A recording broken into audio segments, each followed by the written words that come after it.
Friends, we're here in Kerr County, Texas. And if you accept the hypothesis that we are latecomers on the scene here on Terra, aka planet Earth, aka Gaia, if you accept the hypothesis that we are the latest species to rise up and create an advanced, intelligent civilization, if you accept the hypothesis that planet Earth, Terra, Gaia, has been visited and terraformed and built upon and warred upon by many advanced intelligent species,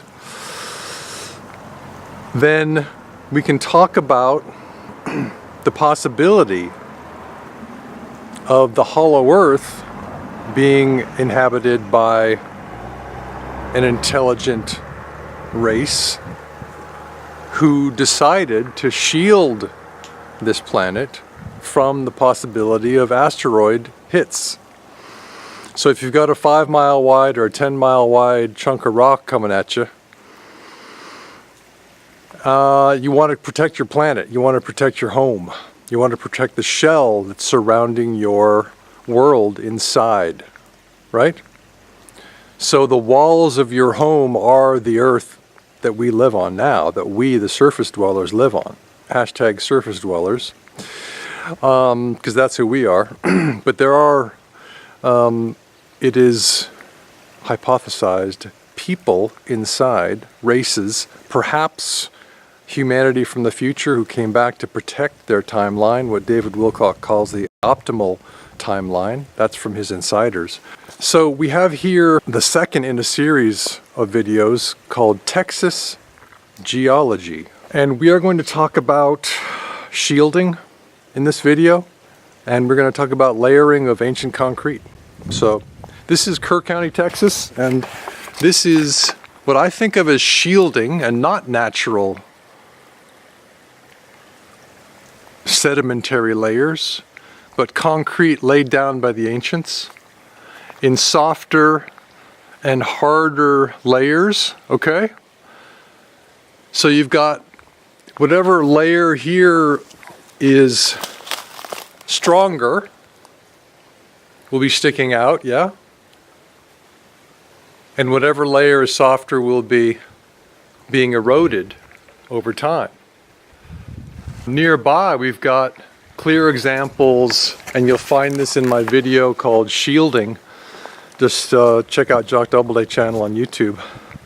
We have clear examples of chalky, super soft chalky layers alternating with hard concrete. Not sedimentary concrete, but just hard concrete, just like this.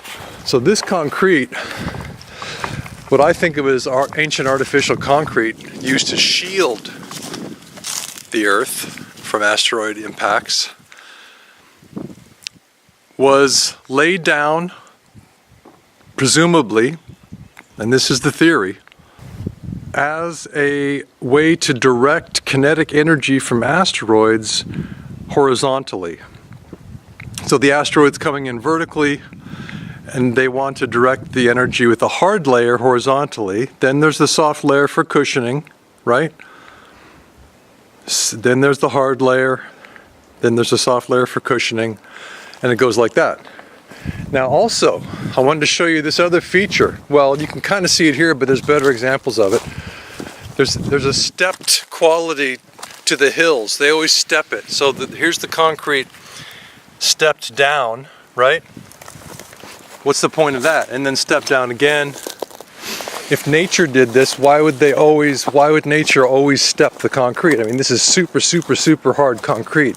It's not like it eroded slowly into a gully in a stepped fashion, right? So to me, this is also evidence of a building of hills and gullies and hills and valleys, and the valleys are always stepped. And you can see that here too. The stepped quality of the concrete, what I call ancient artificial concrete.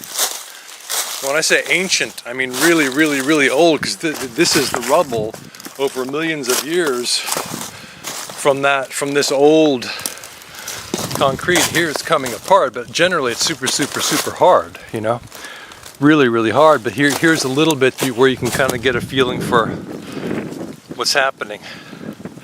So you see the stepped quality, right? The stepped quality more over here too. Here's another step. See how they did it? A step. So that's the theory.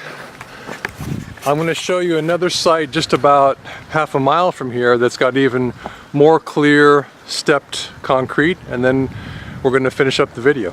Okay, so we've got a little lake there. They would say it's a natural lake, and there's another natural lake in quotes. And here you see again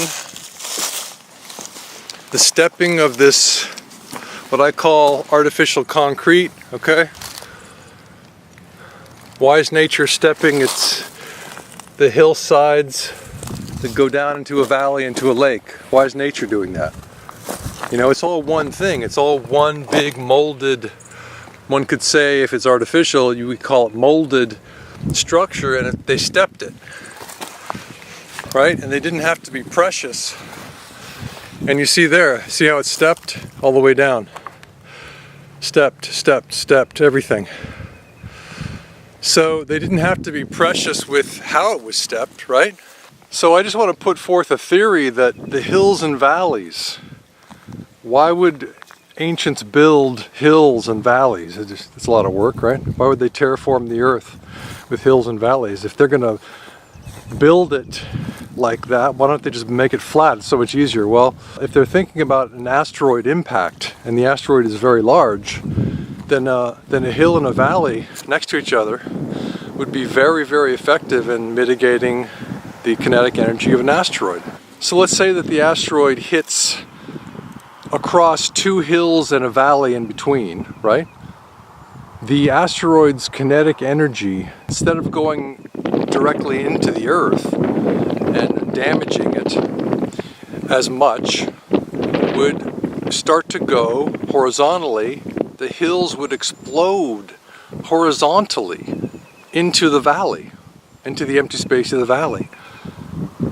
So it's a really, really smart way to shield your home if you are an inner Earth inhabitant. So that's a theory. Now I'd like to continue this series, and please check out my shielding video on Jock Doubleday YouTube channel. Feel free to check out my book, Who Built the Earth? That's coming out soon. Okay, have a scientific day.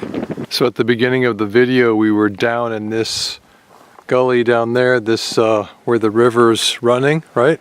And just across here, you can see the other kind of building that I believe the ancients did, which is this hard and soft materials layering. So you got the hard concrete material, right?